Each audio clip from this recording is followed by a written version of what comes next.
Peter Coles here again, and this time from sunny Greece. Now, if you remember on the last video, I answered questions that you sent into me on my Instagram and TikTok pages. Today I'm doing it a little bit differently. I'm going to answer questions that my friends, family, and business associates have sent to me. And if you remember the last video, I drank an entire bottle of whiskey on that video, and by the end of it, I was pretty drunk. So I'm not going to be doing that again. Instead, I'm going to be smoking this beautiful cigar that I got for my 34th birthday. So here goes.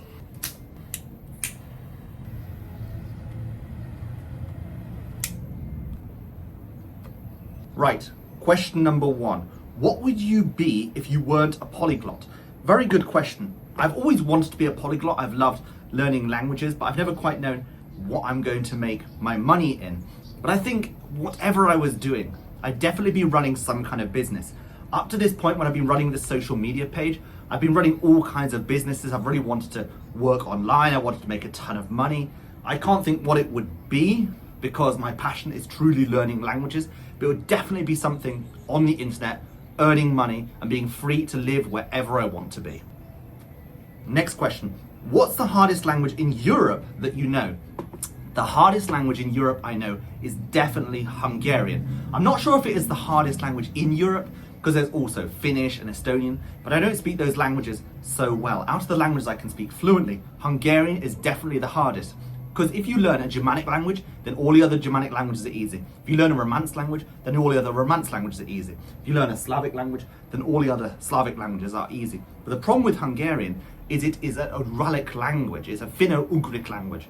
So it's a totally different group. It's not even a European language really in the language family context. So it's totally different grammar. The words aren't at all similar, so it's very difficult for me to learn. But now I've reached B1 in Hungarian. I'm really proud of that. And I've shown that I can learn languages outside the typical European family. What do you think somebody who only speaks one language can't achieve a lot in life?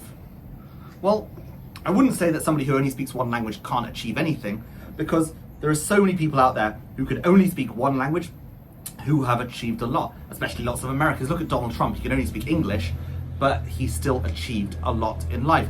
The thing I would say is nobody regrets learning a language. So somebody who goes out there and makes the effort to learn Chinese or learn Spanish, let's say, they don't regret it later. They get so many more opportunities. What I would add is that somebody who is already really successful only speaking English, imagine how much more successful they would be if they could speak another major world language. Let's say Elon Musk now could learn Arabic. He wouldn't necessarily make more money, but he would get so much more respect. People would treat him differently. He'd go out to Dubai and Abu Dhabi and all these places he goes to, and people would treat him amazingly. And those opportunities, those connections are great. This hotel is amazing, but the only problem is we're right next to the airport, so every time a plane flies over, I'm going to have to pause the video and wait for the plane to pass. But that's fine, I love aeroplanes, so it's always fun to watch them. Which would you choose? Know every language in the world now, or 1 million in your bank? That's easy. I would learn every language in the world, or at least know every language in the world. You just inject it into my brain. In some ways it's sad because I love language learning. Learning the languages is part of the fun of the process. But at the end of the day, $1 million isn't that much. To a lot of you watching, you probably think, oh yeah, $1 million, that's so much money. But anybody can earn $1 million. And once you've got it, what can you do? Spend it? I mean, you right now could go out and earn $1 million. Wouldn't be hard. But learning every language in the world, that'd be really difficult. And if we're talking about knowing every language in the world perfectly, like a native speaker, imagine how much money you could earn from that knowledge. You could go on a world tour, speaking all these languages perfectly like a native speaker, selling tickets at like $500 each or something, or being employed by governments for like, I don't know, $100,000 a day. Who knows? You would get so much money from that it would just dwarf $1 million. Anybody in business who does it long enough earns $1 million. Long term, it's a really easy goal to get. So it's not that important. It's not impressive to have $1 million, maybe $1 billion, yeah. But every language in the world, you'd be the only person who can do that, and you'd be special. And that's what I'm looking for in life. I want something incredible. I want something extreme. I want something different. I don't want to be like everyone else. I don't even want to be like the 0.1%, because that just means you're like millions of other people. That's not impressive. Easy answer. Every language in the world. Why do you think motivation isn't important? Now, I never said motivation isn't important, I just said motivation isn't the most important thing in the world. I've always said that I believe that consistency and determination is more important than motivation. Because if you're motivated to learn something, but you don't actually put the effort into it, you will just give up. But for example, me, I'm not motivated to go to the gym every single day, but I'm determined to do it. I'm consistent with it. So even though I don't like it, I do it every single day and I get a result. Let's say you're learning a language and you're motivated to learn Spanish, for example, but you're not consistent with it because you don't take the classes, then you're not going to learn it. But let's say you don't really have a motivation to learn a language, but you decided for some reason you're going to learn Japanese. That's good.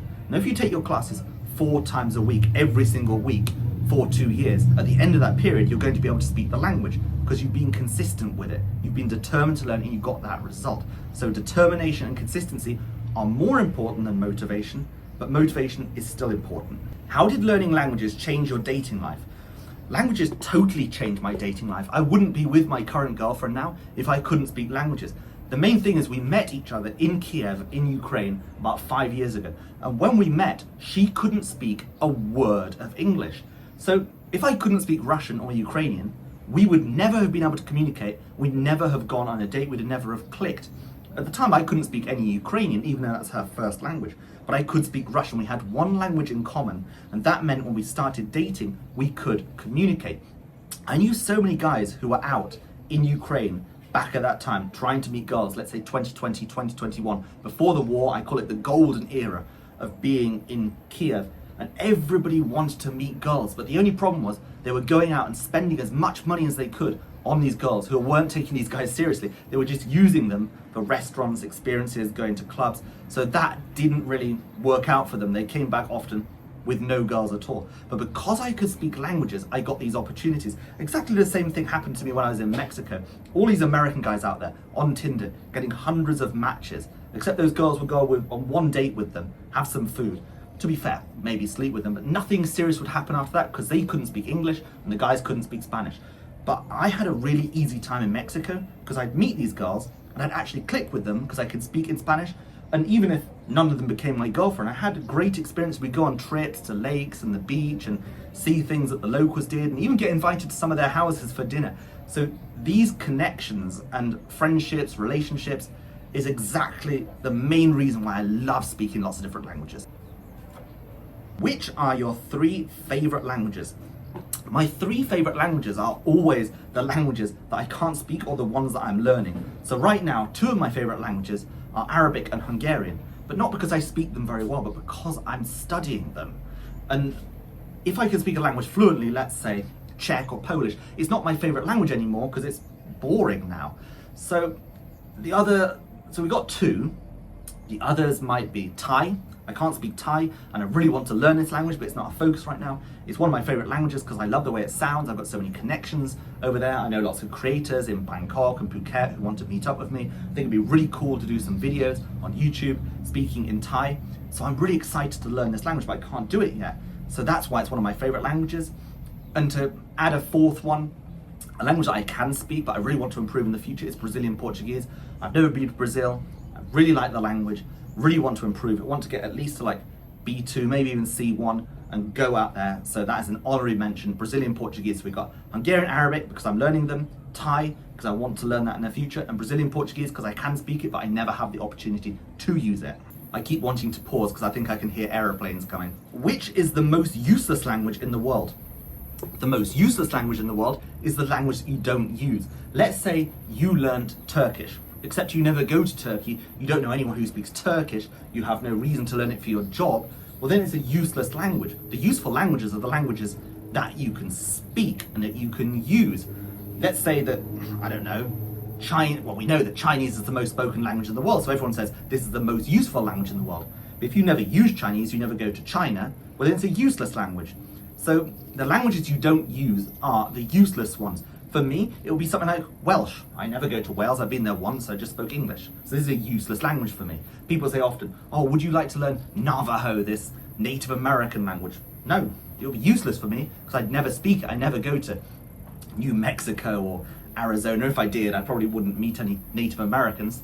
I'd just speak English, and even if I did meet a Native American, I'd talk to them for like 1 minute. There's no point learning this language. I want to learn the languages that will be useful in my life and I would use them. So I'm here in Greece. It would be useful if I could speak Greek, even though I can't really. I went to Albania yesterday. It'd be really useful to be able to speak Albanian, even though I can't. I live in the Czech Republic. Czech is a useful language because I'm there. Russian's useful because I speak it in my relationship. Languages are useful if you have an opportunity to use them. They are useless if you don't. Why did you start learning Arabic and not something like Japanese? Well, I did study Japanese in the past at university. I'm sure I've told this story many times, how everyone thought I couldn't speak the language and I tricked them to make them think that I could in the exam even though I failed it. So yeah, I can't really speak Japanese, but I have studied it for one semester in the past. But the reason I decided to learn Arabic now is although I live in the Czech Republic and I'm waiting for Czech citizenship now, because I need an EU citizenship, I really want to get out to Dubai more often than I currently am. And in fact, if you look at my friends group, the majority of my friends live out there in places like Abu Dhabi and Dubai, more so than in Europe. It's just a sad fact that I can't go out there. But I think in the future I would like to move over there, or at least be there part-time. So I'm in preparation for that move. I've got so many connections over there. Paying 0% tax is a game changer when you're running your own business. And I know that if I can learn Arabic, Gulf Arabic, so the Saudi and the Emirati dialect of the language, I will have so many opportunities because I'll be able to meet the elites of that country. I'll be able to connect with them, be able to do business with them in a way that the vast majority of people can't. Over 90% of the people who live in the UAE are foreigners and they cannot speak Arabic.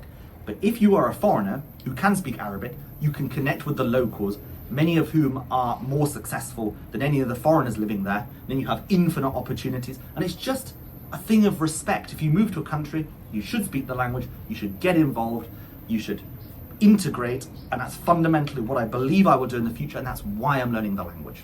Which person do you know who became successful because he spoke many languages? This totally depends what you mean by success. Are you talking about somebody who couldn't speak any languages and suddenly made a bunch of money?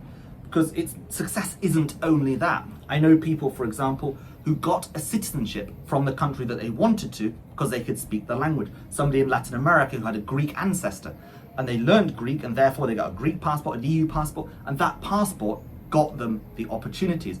Or people who are in relationships and they were relying on English, but they learned their partner's language, their husband or their wife, and suddenly they could speak the language to them, and therefore their relationship improved. So there's lots of different ways of success, but yes, in general, I do know people who have moved to certain countries. I won't name them, but they learned the language and they got business opportunities, for example, in the Gulf states, and that really helped them. Another aeroplane is coming.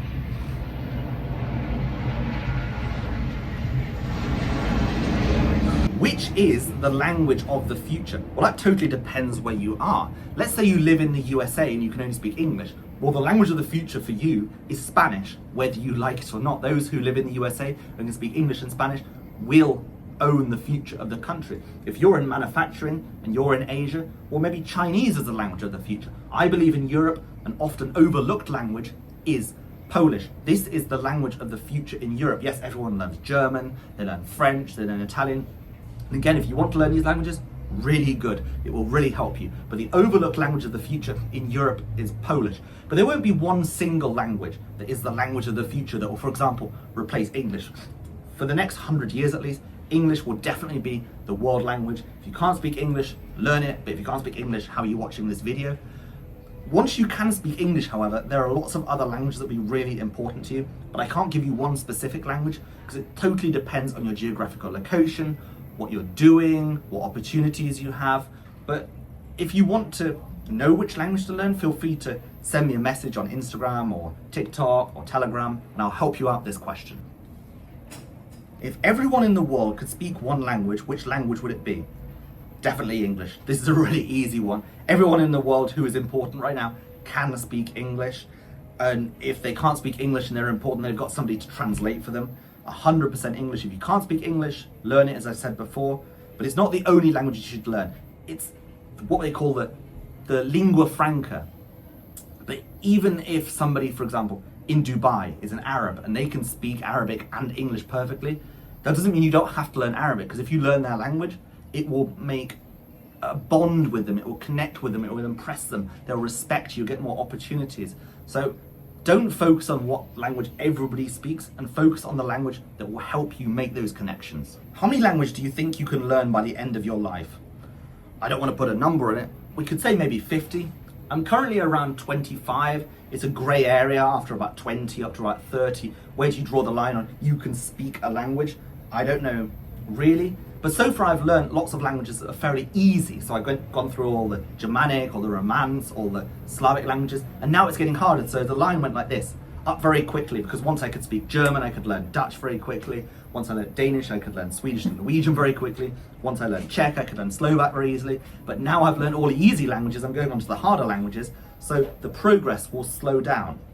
So now I'm learning, for example, Hungarian, I'm learning Arabic, and this is going to take me so much more time. That's not a problem, because I believe, for example, learning a language like Thai, as I said I will do in the future, is equal to me learning maybe 5 Slavic languages, or equal to learning Danish, Swedish and Norwegian. So it's more impressive that I learned a more difficult language, so I'm not bothered that the progress is slowing down. But I'm 34 now, let's see what's going to happen, maybe 50. But at this point, once I've learned maybe 10 more languages, let's say 35, I think I'll just go back to the languages I already learned in the past. So for example, let's say I have B2 Spanish, I'll just try and get to C1, or let's say I have, I don't know, B1 Bulgarian, well then I'll say, well I want to get to B2. I'll just work on the languages I can already speak, because there's no point speaking every language in the world realistically. It's more impressive to speak a language very well. So I've learned all these European languages to, let's say, B1 standard, and in the future I will go back and learn more. In fact, after I've done Arabic and Hungarian now, I will be very busy with those, and once I finish, let's say, Ukrainian, it gets to B2 because it's going very quickly. Once I do that, I'll probably go back to something like Spanish and I'll work on that rather than something new. I think learning something to a very high standard is more impressive. What should Indians do for you to respect them? Okay, we're getting to controversial questions right now. Indians should do the thing that everybody in the world should do. They should act respectfully, they should respect your time, they shouldn't demand free things, they shouldn't be constantly insulting you, like calling you cumskins or whatever they do. This is just stupid behavior and makes the world hate them. People don't hate Indians because they're racist. They hate Indians because Indians act the way they do. If Indians acted like we did, we would like them. How do we know this? Because we're not basing it on the way they look. We love, for example, Japanese people. They look really different to the way we do, but we love them. So Indians have to act with respect to other people, and we will respect them. And they can't keep blaming colonialism, for example. Lots of people got angry at me recently saying, oh, well, you're British and you hate Indians because of colonialism. No, let's take a look at South Korea, for example. We'll forget North Korea, but South Korea. They were occupied by Japan for many decades, and in the 1950s, they were one of the poorest countries in the world. But they came out of that and became one of the richest countries in the world, despite being colonized. The same thing for Vietnam. They were colonized by the French, and they are on their way up. You might still see it as a third world country, and it is. But in our lifetime, it will probably be a first world country. They're on the way up. If you look at countries like Ethiopia or Liberia in Africa, they were never colonized, but they're still shitholes. So it doesn't really matter if you were colonized or not, because you can come out of it a few decades later and be really successful. India can't blame the British anymore. They're one of the biggest countries in the world. They've got huge natural resources. They've probably got the biggest population in the world now, if we're realistic. So they've got every opportunity in the world. The reason why India isn't successful is because of Indians. If Indians change their behavior, they will be really successful. Every civilization is responsible for itself. We've got European civilization, we've got African civilization, we've got Asian civilization, we've got Latino civilization, and we've got like Indian civilization. And they are responsible. It's always a joke saying, oh, the behavior of the 98% is wrecking it for the other 2%. The majority of Indians have to act responsibly and respectfully, and then the rest of the world will respect them. It's not on me to automatically like them. It's their job, and if they act correctly and treat us with respect, we'll treat them with respect in return. Advice for people who message you and say they don't have any money. Very simple. Make money. I know it's hard, and you're not going to earn money today, you might not earn money tomorrow, but one day you will if you keep putting in the effort. The problem is 98% of people don't put the effort in to make enough money to be really successful in life. They go to the office, they go to their normal job, maybe they work in a supermarket or drive a bus. They don't really want to become super millionaires. They're just working normal jobs and they're never going to be really successful. If you want to make money, find yourself a skill, get on the internet, market that skill. We've now got Instagram, we've got TikTok, we've got every opportunity the generations before us never had. Get on the internet and market your skill and then expand it, scale it, employ other people, create a business, and soon you'll be making at least $10,000 a month, and that is enough to learn a language. Let's say you make $10,000 a month and you spend $1,000 on learning languages. Realistically, it'll only be $500. You have enough money then to learn lots of languages. You could learn 2 languages at once, 500 each. You could do classes in Spanish and do classes in Arabic, for example. You will have enough money to learn languages if you put the effort in now to run a business in your area of speciality, and within 2 years you'll have enough money to be able to afford language classes. Just be patient, but don't be lazy and get to work. Advice for someone who wants to learn their first foreign language. This is the advice I've been giving everybody. If you have the money to pay for language classes, just do that. You don't have any experience learning languages, you don't know how to do it. So find yourself a teacher. If you don't know where, come to me, take classes, let's say 3 to 4 times a week. Be consistent, as I said before. You don't need to be super motivated, just say, I'm going to do it and stick to it. 3-4 classes a week, every single week. Don't take a week off, maybe 1 week like I'm here in Greece. Okay, 1 week off a year, maybe Christmas. But even I was doing my first Arabic classes on Christmas Day. So don't take time off. Study week after week. And as I said, we're making money. After 2 years, you will be able to speak that language if you stayed consistent with it. Do you have to learn the language of the country you move to? Okay, you don't have to necessarily. It depends on the country. Some countries force you to get residency, some countries don't. But I don't care about have to. I believe you should do. Doesn't matter where you are. If you are American and you move to Poland, you should definitely learn Polish. If you're British and you move to Qatar, yeah, you don't have to learn Arabic. Everyone speaks English. But it's basic respect. You should learn the language of that country. And if you do, you'll have so many more opportunities. Nobody ever regrets learning the language of the country they move to. It brings infinite opportunities. Everyone's too lazy to do it at first, but once they did it, they really are thankful to themselves for having done it. So if you move to another country, 100% learn the language. Don't even think about it. Don't ask yourself. Just get on with it and do it.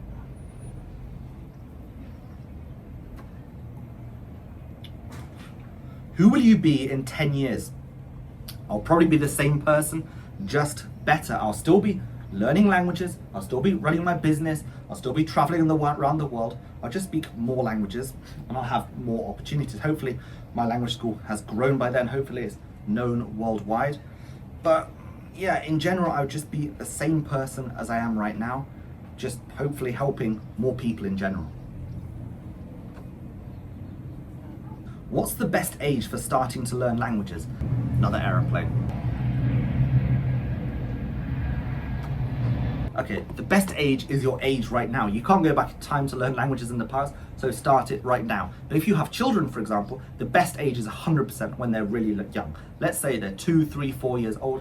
Get them learning languages now. Get them immersed in that language, picking it up as a first language. This is really important because later on in life, it will be harder and it won't be a native language, it'll be a foreign language to them. So 100% with children as early as possible. If you're an adult, start learning it now. Don't wait another 10 years because you'll regret not having started it now. Let's say you're 30 years old or 34 like I am.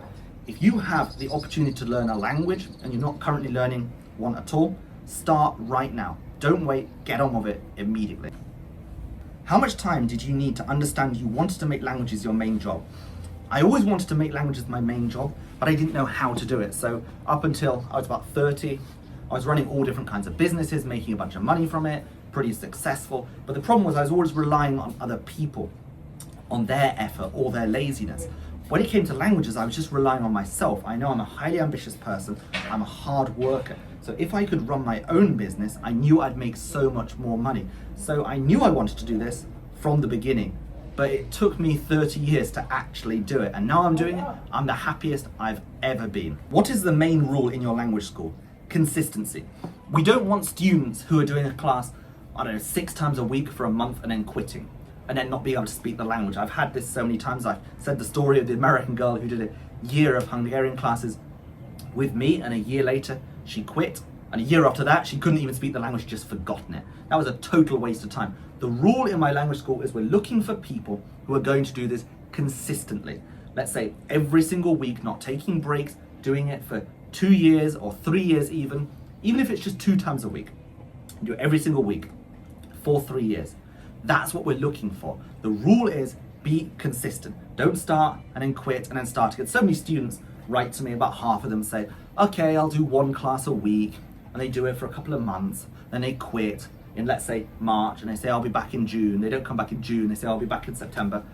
After that, I just don't respond to them. We don't need it. The rule is you stay consistent, you focus on the language, because it's my reputation, and I want students who learn the language, became fluent in the language, could show that they did it, because that's what the language school is all about. It's about success stories. It's not just about making money. It's not about showing off how many, I've got 1,000 students. Rather have 100 students who stay consistent every single week, take their classes 2 or 3 times a week, reach that result and can show they've got something for it. 100%, that is the one rule in my language school. I've really enjoyed this question and answer. This is the last question I received from somebody I know. What are people shocked most about you? Okay, the thing people are most shocked about me when they meet me in person is I'm not really like the person I am on the internet. On the internet, I'm very strict, I'm very direct, and I'm very dismissive about the losers and the haters and the lazy people, because I don't want them on my page. I want them gone. I don't want people on my page who are wasting my time, who are not willing to learn the language, who are just messing around in their lives. So I'm actually very dismissive of them. But when I meet people in real life who have actually done something successful, they've run a business, they've achieved something, they've actually joined my school, they're actually taking the classes regularly, then I'm really nice. People are actually shocked quite how nice I am to people. Because when I meet the right kind of people, I'm an amazing person. When I'm meeting a hater or a loser, I'm really abrasive. So there's 2 personalities. And I show the very strict personality more, I think, on Instagram, on TikTok, even here on YouTube. But in person, I don't know if I'm nice, but many people tell me I'm nice. I get the comments so often, I'm really shocked how nice you are. And I think that's probably true. And the other thing that people are shocked about is how I am as a content creator. Because you see lots of people on Instagram, on TikTok, who start, they don't get much success, and they grow, and they get to, let's say, 10,000 followers. And then they don't like any of the other content creators. They're just like, I'm amazing, I'm the center of the world, everyone look at me, I don't care about anybody else. No, I've got, let's say, almost 200,000 people on Instagram. I've got over 50,000 people on TikTok. I'm just growing this YouTube page. What people are shocked by is how, even to this day, I support other content creators. People I knew from the beginning, or even people that are just starting, liking their posts, commenting, supporting them. When they say, oh, I've got 20,000 followers on my page, this is a huge success, I comment, I send them a DM even, say, well done, congratulations, I'm so proud of you. And they're shocked, they say, oh, but you've got this huge page, why are you supporting me? Well, I support everyone, and I want everyone to do well, and it doesn't matter if you've got 10 million followers, or 100,000, or just 1,000. If you are posting consistently on social media, I will be out there supporting you and encouraging you. And even if you're not a content creator, you're just a language learner or somebody who's running their business and just starting, I will be out there in your corner, fighting for you, supporting you, no matter how far along the line you are.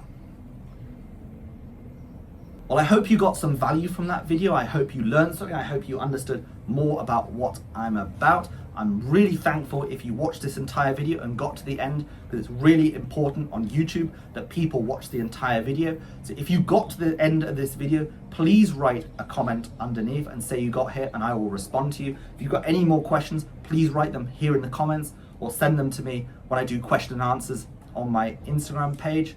Thank you for being here. Remember to like this video, subscribe, and I'll see you in the next one.